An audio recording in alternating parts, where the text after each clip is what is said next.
Bonjour chers amis, soyez le bienvenu à la prière du matin. C'est avec une grande joie que nous commençons cette journée. Nous supplions, nous nous confions à l'intercession de la Vierge Marie. Au nom du Père, du Fils et du Saint-Esprit. Amen. Je vous salue Marie, pleine de grâce. Le Seigneur est avec vous. Vous êtes bénie entre toutes les femmes. Jésus, le fruit de vos entrailles, est béni. Sainte Marie, Mère de Dieu, priez pour nous pauvres pécheurs, maintenant et à l'heure de notre mort. Amen. Notre-Dame d'Apparecida, priez pour nous. Nous allons prendre l'évangile de Marc, chapitre 3, versets 20 au 21. En ce temps-là, Jésus revint à la maison où de nouveau la foule se rassembla, si bien qu'il n'était même pas possible de manger. Les gens de chez lui, l'apprenant, vinrent pour se saisir de lui, car ils affirmaient: il a perdu la tête. Acclamons la parole de Dieu. Peut-être vous êtes étonné de cet évangile si court mais si choquant, parce qu'on se dit, mais comment Jésus, les siens ont considéré qu'il avait perdu la tête, mais comment ça? Parce que normalement, les siens devraient être ceux qui devraient le reconnaître de suite. Il serait censé avoir en Jésus le Messie de Dieu, puisqu'il vivait avec Jésus, il connaissait Jésus depuis tout petit, il savait que c'était quand même un enfant incroyable, obéissant, juste, qui avait déjà une sagesse. Et comment ça se fait qu'il voit que Jésus a perdu la tête? Il considère que Jésus a perdu la tête. Oui, chers frères et sœurs, c'est pas évident. C'est pas évident, en fait, pour ces gens-là de voir Jésus comme le maître, Jésus comme l'envoyé, qu'il soit un prêcheur, qu'il soit un homme de Dieu, qu'il soit quelqu'un d'observant à la loi.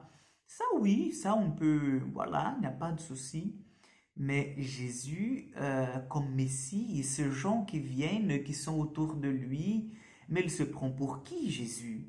Je le connais bien, il est le fils de Marie, de Joseph.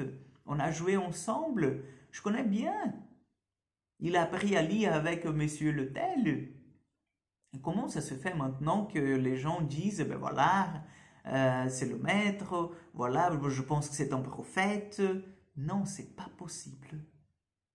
Et on voit s'accomplir déjà au tout début du ministère de Jésus, sa parole que nous dit, aucun prophète est bien accepté chez lui. Et c'est ce qui arrive à Jésus en ce moment. Les siens pensent qu'il a perdu la tête. Et c'est pas évident, chers frères et sœurs, pour Jésus de se consacrer à cette mission, parce que aujourd'hui, bien sûr, nous sommes dans l'Occident, à l'Occident, et nous sommes baignés dans une culture encore chrétienne. Donc le fait d'avoir un prêtre, un consacré, une consacrée qui n'a pas de, voilà, de famille, qui ont donné leur vie à l'annonce de l'évangile, pour nous, c'est tout à fait normal. Voilà, ils ont senti cet appel de Dieu, ils ont répondu et ils sont dans cette voie, ils sont heureux. À l'époque de Jésus, non, c'était pas normal. Un homme qui a déjà 30 ans, qui n'est pas marié, qui n'a pas d'enfants, qui... Voilà, c'est bizarre quand même. Et en plus, qui a un peu sa bande, c'est-à-dire ces autres 12 qui sont là avec lui, c'est bizarre ce Jésus. Et donc, les gens ne le considéraient pas comme quelqu'un de normal. Vous voyez?